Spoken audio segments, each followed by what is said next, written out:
Why don't we start by you telling me who you are? Well, my name is Katrina. Mm-hmm. What do you do for a living? For a living, I work as a freelance writer. Any specific topic you like to read about? I really love to write about social media, content marketing, and digital marketing. Mm-hmm. And I absolutely love writing about mental health, self improvement, and psychology as well. Mm-hmm. Is psychology something you've always been interested in? Yeah, absolutely. I've always really been fascinated to learn about how other minds work and to really get more of a deeper understanding of people in general. I think it's fascinating Yeah. to be able to understand on a much deeper, much more intimate level just how other people are. Um, I never really understood why I didn't pursue it, Uh-huh. but I felt like I was rushed into college way too early. So it's been almost 8 years since I've graduated high school, and I still don't have my college degree just yet. But hey, I have probably another year or so. Yeah. It's all about effort and stuff like that. Time is just you know. I love time. You can't waste it. um. So, do you have any other hobbies or anything like that? Any guilty pleasures, I guess? Well, whenever I'm not writing, you'll find me reading. I'm actually currently reading Mary Oliver's Devotions collection and The Path to Love by Deepak Chopra. Mm-hmm. And I actually just finished this book. Oh, God. I have to remember what it is. I'm a little high, but it's about a murder in a bookstore.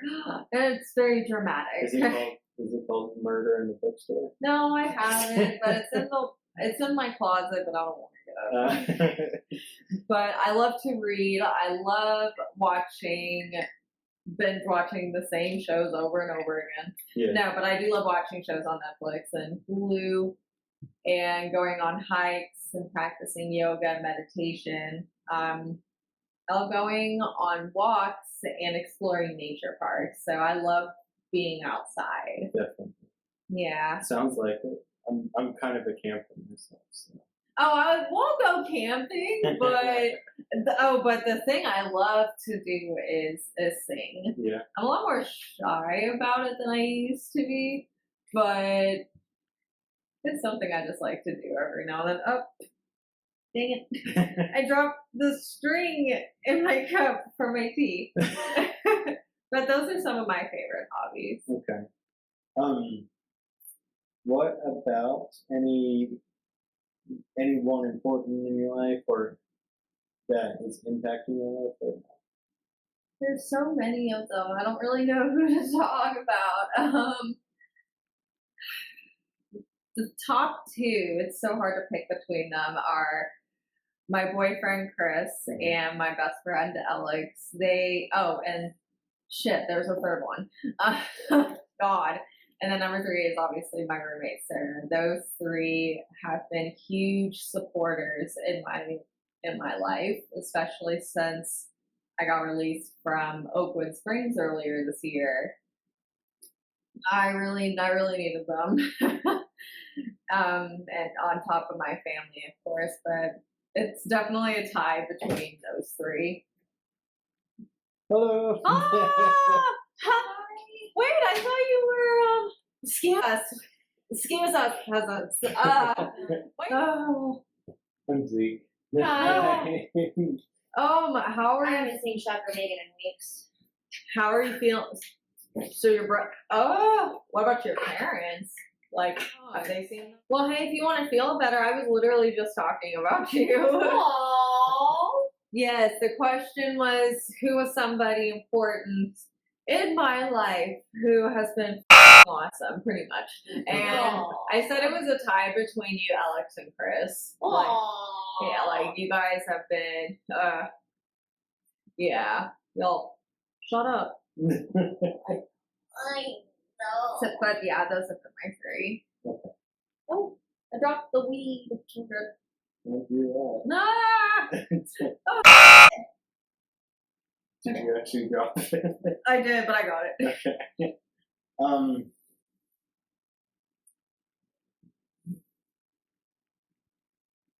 Oh, okay. Getting back on track here. Yay! How has your life been thus far? You said earlier that you went to Oakwood Springs. Mhm. Do you care to dive into that or anything?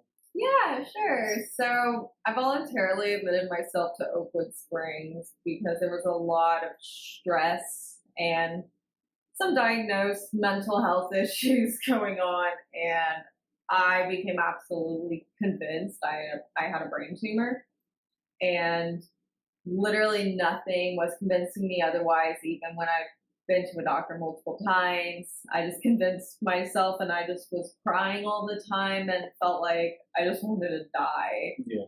Literally nothing mattered, and I hated that feeling. And It's amazing the differences between you feeling your lows and then actually hitting all the way down. You know, it's a very different thing. It's hard to describe. How was your stay there?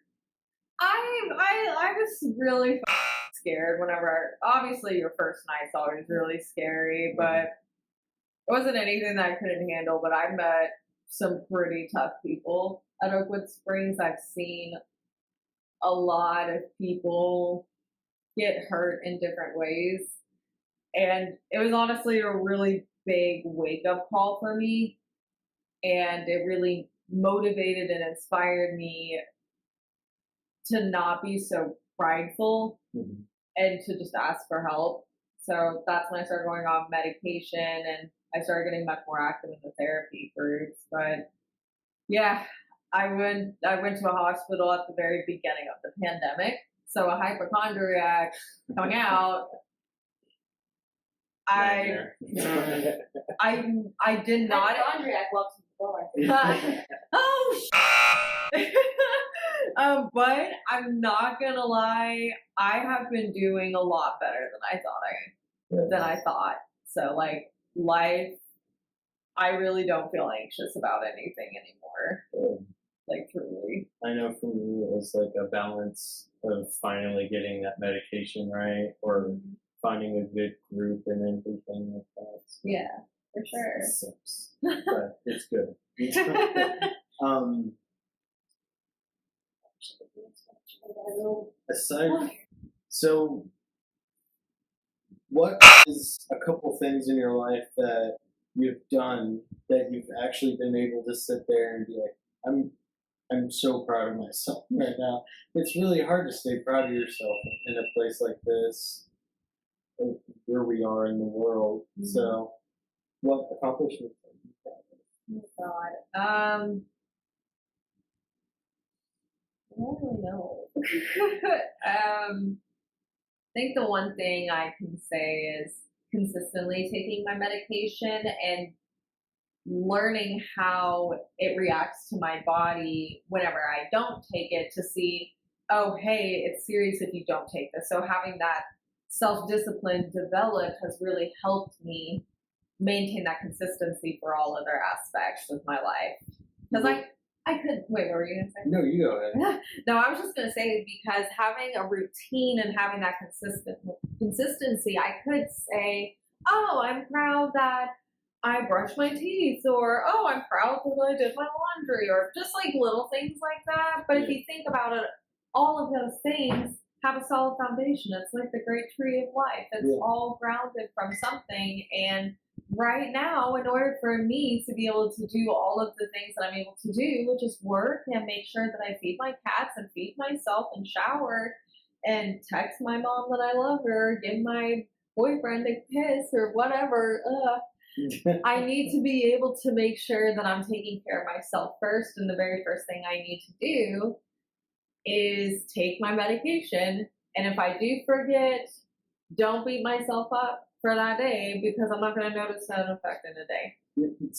It's really strange once you realize after you've been taking your medications and stuff, the differences in your own self that you notice. Yeah. To be like, okay, this legitimately was like something in my head was just falling apart. Exactly. So I was just like, well, this is good. I know, right? It's like, oh, this was not as frustrating as I thought it was gonna be. I'm so less depressed now. Yay! But I'll still smoke all the weed I can because it's weed. And, You gonna say? I was gonna say this other one because I mentioned it to you in our Facebook message that this other one is very very big for us young adults. Like this is like path into adulthood. Yeah. I am currently in the process of filing for Chapter 7 bankruptcy. So, How did that happen? well, obviously just very, very poor decision making in my early 20s and going on very expensive trips that I really couldn't afford and just entirely living above my means and just relying a lot on credit cards and paying for bills in marriage at the time, and just poor irresponsible spending on my part due to undiagnosed mental health issues that I had. Mhm. So I ended up having to move forward because I owe over $32,000 in consumer debt due to credit cards and medical debt on top of all of that. So I decided to move forward because of all of those reasons, and I literally can't afford to pay them back. Mhm. My minimum payments for all of the debt that I owe is $1,200 a month. That's somebody's rent Yeah. in a luxury apartment in downtown KC. Yeah. Yeah, so I tried everything because bankruptcy was like the last resort decision. I literally tried everything else. Mhm. And when my plan Y, the 26 letter plan that I have, that didn't work. Mhm. So the last resort was bankruptcy. Yeah. And dude, I wish I did it sooner because it's not as bad as people actually make it out to be too. And you can still get a mortgage, you can still get a car loan. Yeah, it'll be on your credit score for that beautiful 8 year time frame. And it's really about it. So instead of paying $32,000, actually probably a lot more than that because of interest and everything, whatever I picked that or a little over 1,600 to suffer the consequences from it. But it's definitely made me realize, and filing for bankruptcy, I mean, it's made me really see and look inside myself to be like, hey, you're in the process of figuring out who you are, you're going to therapy, this is a fresh start. Like, Yeah. so me filing for bankruptcy is You finding out the mature solution to the problem. I mean, so flicker no. what's something going on around the world that you feel is important but nobody's really paying attention to or giving the right attention to? Giving the right attention to.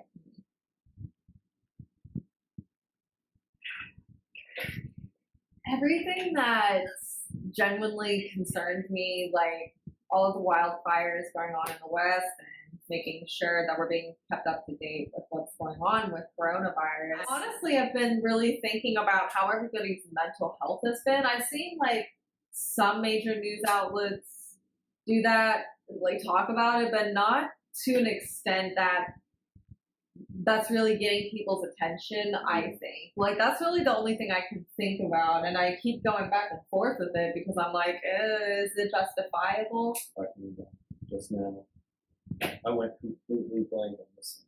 Climate change and mental health. There we go. Mental It health! was mental health, yeah. Okay. But climate change, that was your suggestion. I said, nah, it's mental health. Fuck them trees. I'm just kidding. I love trees. Any whipped cream on that. Oh, nasty. Anyway. Oh, I gotta go. Deceased. Man, I had a good question. Absolutely. Ah. I need to start writing them all down because I keep forgetting to write them down. Okay. Did you remember your question? Yeah. Is there like anything else that you would like to end your message on?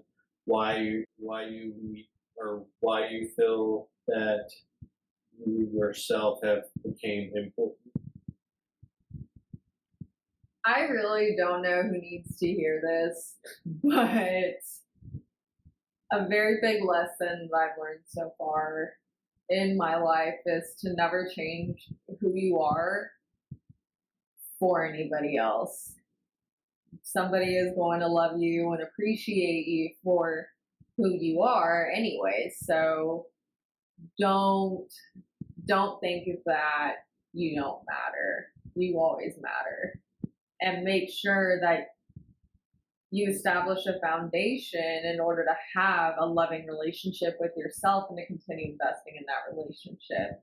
And that's by practicing self care and listening to your needs, getting to really know yourself and learn more about yourself and think about how others perceive you and all of those things. It really, really helps to figure out exactly who you are. And I feel like a lot of people are starting to realize that and invest in themselves by taking online classes and engaging in new hobbies that they normally wouldn't and have more time. So take care of yourself is the most important thing because you're the only one that knows you the best. So what are you going to do about it? You know?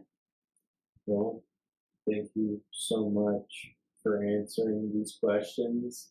Thank you. I've had a good time being here. Awesome. Thank you with all And- my cats. Yeah, all the cats and the vape pens and everything. Yay! Well, I really appreciate all of your hard work for setting this up and everything. I'm really excited about this and I'm going to promote it on my Twitter and everything. So I appreciate that. Of course.